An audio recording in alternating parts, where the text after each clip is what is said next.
কাজ করে আজকে সকাল থেকে সেই কাজই করে গেলাম, মানে এত, কালকে আবার আসতে হবে, এই চা এগুলো সব দেখতে হবে, জলমল দিতে হবে, এটাও হয়ে গেল অনেক দিন। যাই বাড়ির দিকে এবার ঘুরি, যাই। এই আরে কে রে, এ কে রে? এ তো সেই চাচা, ডায়াবেটিস চাচা। আরে ডায়াবেটিস চাচারা তো আনন্দ কিসে, এরে পাগল হয়ে গেল রে ডায়াবেটিস চাচা।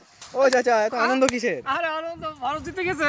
হ্যাঁ কালকে খেলা দেখলাম তো, খুব সুন্দর খেললো। পাকিস্তানি গুলো বাড়াবাড়ি করছিল, উল্টো পাল্টা বলছিল। পাকিস্তানি গুলো কি আর বলবো, কাছুটা গুলো সারা এমনি বুঝতেই পারে না ঠিক মতন, আর সারাগুলো ভারতকে দেখে হারাবে। হ্যাঁ, ভারত একটা বিশাল ক্ষমতাপূর্ণ দেশ। চাচার আনন্দ একবারে আত্মহারা। হ্যাঁ, মানে ইসে খেলা তো হারাতে পারে, ভারত দেখিয়ে দিতে পারে। সারাগুলো খুব চুটপুট করছিল সারাগুলো। আমি চাচা হতে পারি, মুসলিম হতে পারি, কিন্তু আমি ভারতকে ভালোবাসি। হ্যাঁ, সব পাকিস্তানিগুলো খুব বাড়াবাড়ি করছিল। পোকা সুতাগুলো নিজে চুলাতে পারে না, আর এদিকে ভারতকে হারাবে। হ্যাঁ, শালা কোনোদিন হারাতে পারবে না।